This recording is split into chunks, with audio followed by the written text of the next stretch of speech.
think we're good. All right, we'll go ahead and get rolling. So Dr. Tobey-Moore here joined UAMS in May of 2013. She has a passion for multimodal pain therapy and helping patients collaboratively manage their pain conditions. In late 2020, she became faculty in the Center for Health Services Research at the UAMS Psychiatric Research Institute and has written several research grants for academic detailing education on evidence-based pain management and a naloxone education Train the Trainer grant. Currently, Dr. Tobey-Moore treats within the Interventional Pain Management Clinic at the Orthopedic and Spine Hospital. She is the clinic director for a HRSA-sponsored Geriatric Workforce Enhancement Program grant within the Institute on Aging and an educator for 3 SAMHSA grants. Dr. Tobey-Moore enjoys traveling, creative writing, yoga, and spending time with her husband and 2 kids. With that, we'll give the floor over to Dr. Tobey-Moore. Thank you so much for having me. We were just having a really nice conversation before we got started about staying engaged, and I'm happy to be able to engage with you all virtually or in person. So we're going to be talking about Decoding the Mind, an intro to pain neuroscience education for empowered healing, and I hope to give y'all some clinical pearls of how I use this in the clinic. There we go. So we'll just go through 2 quick objectives. We'll first talk about some pain neuroscience education, or P&E. I'll refer to it throughout the presentation as a valuable strategy for providers, for those of us that treat the chronic pain population, and then we'll go over some P&E literature as well. And like I said, part of P&E is use of metaphors, so I hope to be able to give y'all a few clinical pearls of maybe what y'all can use in the clinic if you're already doing P&E, or giving you some ideas of how to use P&E with patients. So first, what is pain neuroscience education, and what can it do? What can it offer? It's really pain understanding in the brain. P&E is an approach to treatment. I'm going to see if I can move this to minimize. Sorry. It's okay. That little button. All right, we'll jump back one. There we go. It's P&E is an approach. Like I said, it is really a way to incorporate teaching of how pain works in the body, that pain is really an output of the brain, what patients who do suffer with chronic pain, how really they should interpret the meaning of pain. Really, threat, pain, and fear are all very different, and so a lot of times I try to just provide some helpful insight on what those pain processes look like, how our brain typically interprets those signals, and really I use this as a tool along with manual therapy or physical exercise or a myriad of other PT or physical therapy type related treatments while I'm educating them. So it's not just P&E is not really meant to use as a standalone treatment, but more so just kind of an additive, kind of a cherry on top of the sundae type thing, to help empower patients and really allow them to take an active role in helping manage their pain. So they're kind of a piece of the puzzle and not just from the outside looking in. But I really love P&E because it helps patients understand kind of on a digestible level what biology, like really what A&P is, and how the brain and spinal cord work together to be able to output pain. And we'll talk about what P&E can really do in the literature, but there's a little paragraph on the bottom right of the slide, what it can help decrease, and those are pain, disability, fear avoidance, or what you'll see in the literature is FOB, fear avoidance behaviors, pain catastrophization, limited movement, and then also from like the cost benefit analysis type of just looking at healthcare utilization. So you all in the mental health space don't necessarily relate, I would think, as well as a lot of my pain providers and PTs, and they tell me P&E is just talk, right, Leah? And so that's the biggest misconception. And the second misconception that I hear most often is that it takes too long. So why would I bother with a lot of this education when, you know, they're getting this from maybe an anesthesiologist, or they're getting this from a psychologist, psychiatrist, etc. But really, this can help bring so much more awareness and so much more empowered healing to patients if we incorporate this into treatments.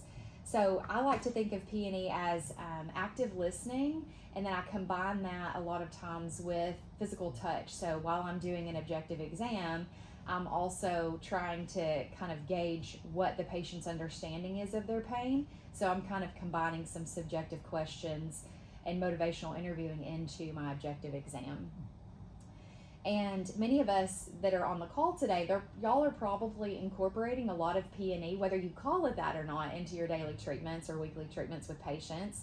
But it is a way to really help patients that suffer with chronic pain, or even patients who are post-operatively experiencing acute pain. It can help us understand what patients believe their pain is doing to their body, and whether it can cause long-term or short-term problems. And this is what's really valued by our patients. This is what helps truly bridge that trust component, so patient and provider are together collaborating on treatment and hopefully creating that increased trust. So oftentimes, pain neuroscience education, or P&E, can really involve re-education, or trying to correct faulty pain belief patterns or faulty patterns of thinking. So a lot of times, as I said in the opening slide, I use metaphors, and this is a really good place to start. It's just the science of pain perception, because we know that the brain truly does play a crucial role in how we experience and perceive pain. And understanding these processes can truly help us manage it better. And Lou et al. Is a PT PhD out of Australia, and he's done a lot of the randomized controlled trials with P&E and kind of incorporating it in different fashions, like some coupled with traditional PT, some coupled with manual therapy only, etc. So one of the things that he likes to ask is, has anyone ever explained to you why you still hurt? And a lot of times you will get a very lengthy answer that can sometimes traverse more than one visit, but that's a good opportunity, kind of an introductory question, for then you being able to introduce a metaphor. And I'll give you an example of a metaphor here in just a moment, but this is kind of a good place to start of if you're just going to kind of test the waters of what P&E does with your population, whatever that population may be, whether it's chronic pain or PTSD, for example. Being able to ask that question and then introducing a metaphor might be a good place to start. I'll go ahead and describe to you the kind of the de-education or the re-education. And a lot of times this is truly kind of driven by the traditional patho-anatomical, education that a lot of us have had, and it includes a lot of those scary models that sometimes are in. If you've ever visited like an orthopedist office, for example, there's a spine with a giant red bulging area, and you're thinking, oh my gosh, is that what my herniated discs looks like? Or I call it the zombie knee. If you've ever seen like a scary arthritic knee in an orthopedist office, you're like, oh my gosh, is that why my knee is hurting when I'm going up and down stairs? So all of that sometimes can drive these faulty belief patterns that patients will present to us with, and that we're just trying to, kind of beat the system, if you will, and trying to reduce how scary that perception or that belief is of what's going on in their spine or what's going on in their knee. So a lot of times re-education and de-education can take sometimes weeks truly of working with a patient. So we'll go on. So I do have some P&E's do's and don'ts.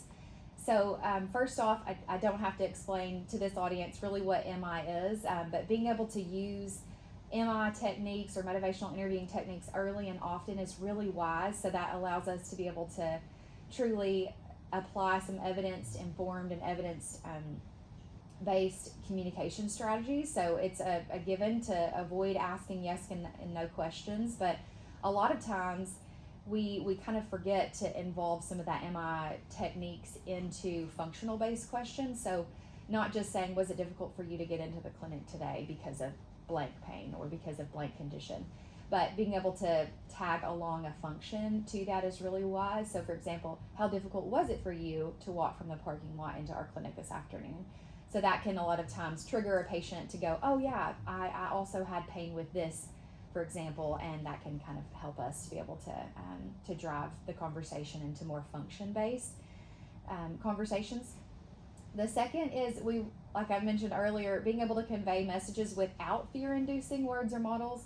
I was talking to Dr. Dunn the other day about a potential paper, and I'm pulling this from a qual project that I did last year, and I kept hearing, to be brief, but I kept hearing from the older adults that I was interviewing that a lot of times if they've heard once, from a provider, hey, you've got to be really cautious about lifting more than 10 pounds, that is something that they've done since their 20s, and that might be in their 70s now. And I just go, oh my gosh. So I started hearing what I call thought viruses. And these are things that absolutely can be driven by conversations that we have with patients, or even the models like I mentioned a moment ago. So trying to be very cautious about how we're talking with patients and how we're choosing, what words we're choosing to say is really important. Avoiding increasing those pain catastrophization thoughts or fear avoidance behaviors, things like that. That's really important. And then a third thing to consider, we use a different scale than what I have listed here in the pain clinic, but this is I just left the acronym up there, but it's the Revised Neurophysiology of Pain Questionnaire, and it just helps you really understand if this is a population that you do treat a lot in the clinic, this might be something that you would want to add in. And there's going to be some hoops to jump through with EPIC, but we do have a scale that we're going to be including in the SAINT protocol with the new TMS protocol on the 6th. But that is called the PROMIS scale, and it's a patient-reported. It's kind of allowing us as practitioners to tie in the emotional component, the social component of pain, instead of just looking at like a visual analog scale, the VAS of what's your pain 0 to 10, because that could be very different. Somebody's 6 could be somebody's 2. So those are a few little do's and don'ts. This is what I don't draw out quite to this extent for patients, but I'll just draw an X and a Y axis on the back of my check-in note, and I'll just explain that hey, on the left-hand side we're trying to increase the room for physical activity, or how many things you can do before your pain starts to really blare at you. And a lot of times with central sensitization, which we now call nociplastic pain, but that a whole lot of different central sensitization syndromes fit into that. That could be fibromyalgia, chronic fatigue syndrome, PTSD in some literature is even in there. But a lot of times all these types of syndromes are kind of like the metaphor that I often use is a car alarm. So we've all walked past a car alarm and it just suddenly blares and we have no idea why. So this is really what we're talking about with patients, with their inability to start to understand and really comprehend why those pain signals are starting to blare, when really all they've done is a load of laundry, or all they've done is walk around the grocery store. But we try to, through P&E and lots of different other forms of PT, increase that room for physical activity while reducing and downtraining the central nervous system, or CNS. And a lot of things that are listed on that bottom right-hand portion of the slide can fit into P&E. So knowledge, aerobic exercise, relaxation, meditation, diaphragmatic breathing, activity pacing, that's huge when it comes to being able to understand chronic pain and P&E. Graded exposure, manual therapy, modalities as needed, and lots of goal setting tied with function. So real briefly, this is what Lau et al. Did with a couple of different systematic reviews. Yeah, I took out a couple of the other ones, but this is the 6 RCTs that he looked at, and these are just kind of grouped in different areas that what P&E can truly bring to a patient and to their treatment. So improve physical performance and movement, developing healthier attitudes on pain, decrease pain intensity, improving function and disability, decrease fear catastrophization, increased pain knowledge, and increased pain tolerance. So this is specifically for musculoskeletal pain, and that is a huge category, but it's going to involve everything from like cervicalgia, neck pain, headache, to low back pain. Not so much, for example, like neuro-type pain that a patient may experience, for example, after a stroke. All right, so I'll finish with this slide. This is one of my favorite things to help de-educate patients about, and that is kind of the old militaristic type that you see on the left, that militaristic understanding of no pain, no gain. And a lot of times patients will think, well, if it doesn't hurt, then I might not be doing it right, or I might not be doing enough. And I would say for the population that experiences chronic pain, this is one of the worst things that I could do, is if I didn't help them understand their pain, if I didn't listen to what's painful and try to modify that, and teach them about activity pacing and kind of some coping strategies that can be folded into that, I wouldn't be doing them justice. But knowing pain and helping them set those reasonable goals, tying those goals to function, like they might want to, go grocery shopping without the use of a cane, or they might want to have enough endurance to be able to go watch their son's graduation or their grandson play a soccer game, something like that. But essentially, the more we can teach about patients understanding their pain and the processes that go on, the better we can help set those functional goals. I hope I stayed in my time frame efficiently enough. So I have a lot of references here, and happy to discuss anything that y'all would like. Well, thank you, Dr. Tobey-Moore. That was excellent, and we'll open up the chat for questions. I've got a few though, while folks are thinking of some questions or typing them in the chat box. So you mentioned that some folks have faulty beliefs of pain that they have, and you mentioned the screener there that helps identify some of those.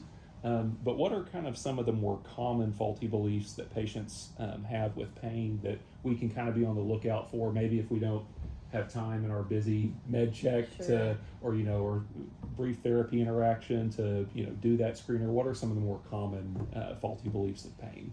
So I mentioned there have been lots of conversations where patients might have been told many years ago, hey, you need to be aware of not lifting more than 10 pounds or something like that. So a lot of times if you hear any lifting restrictions, or if patients say, oh, I can't do blank, I've been told that I have degenerative disc.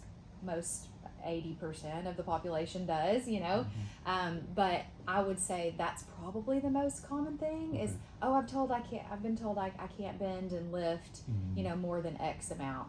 And then I usually try to investigate, okay, when was that conversation and who told you that, what type of practitioner. And if it was, more than a year ago, we might need to try to re-educate and talk about healthy healing and talk about what a good lifting pattern would look like to them. So that's one of the most common things I hear.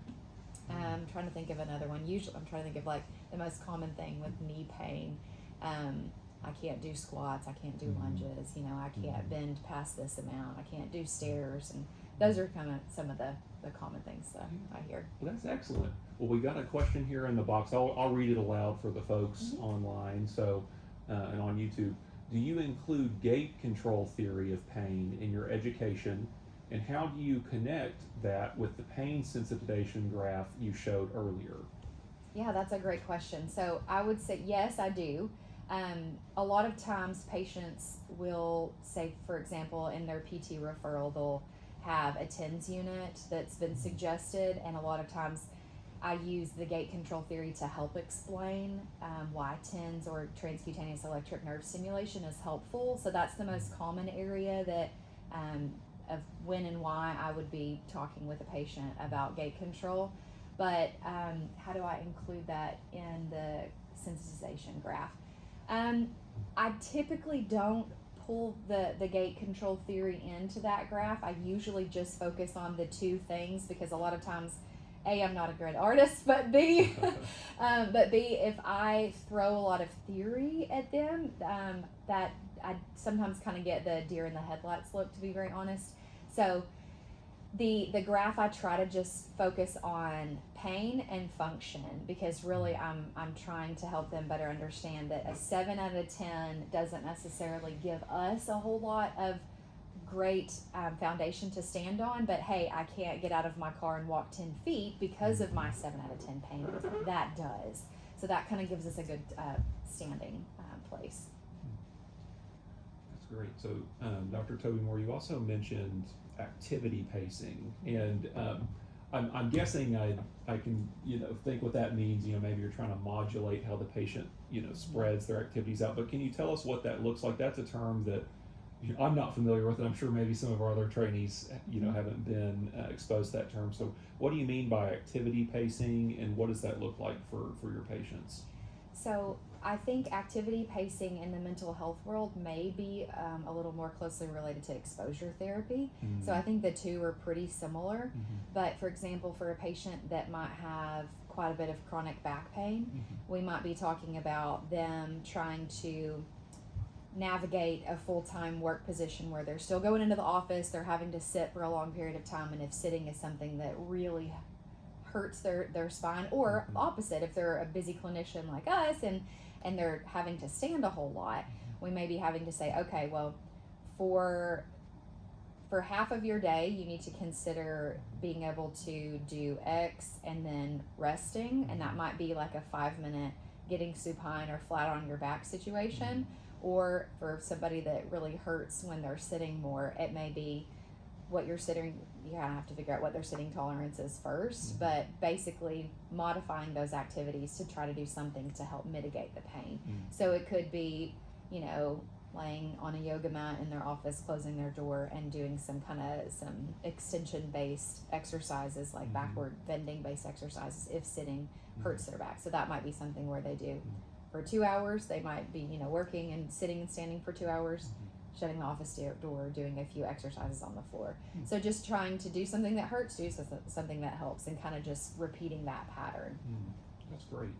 So if we have folks in our office setting that we feel like would benefit from coming to see you or coming to see some of your colleagues, how can we get our folks connected with you if we would like to make a referral? And then after that, if folks online or on Zoom would like to learn more about P&E, where can they go to learn more about this? Sure. So if you have any patients that you think would benefit from doing some PT, there is an open access for patients in the state, so you could just tell them. You can call the pain clinic over at Tosh. It's 501-686-8818. But you could also Google Tosh Pain Clinic. But if you would like to make that referral, you can absolutely just make that referral in Epic and connect them to me. They don't have to see one of the anesthesiologists that I work with over there to necessarily get to me. And then some P&E literature, like I said, I put a couple of references here. I would say the best place to go is any research, and you could, look on PubMed, but any research by Adrian Lau would be a wonderful place to start. He's been doing pain type work for the majority of his career, so about 35 years. Well, thank you so much, Dr. Tobey-Moore. This presentation was very insightful for me. In my 4 years of psychiatry training, I've seen a lot of folks that their chief kind of underlying problem that's kind of exacerbating and inflaming, so to speak, their mental illness is their pain. And so I think this is very helpful for some of the folks I certainly see. And so this was very helpful, and I think will be very useful to our audience. So thank you very much. Thank you. I appreciate y'all.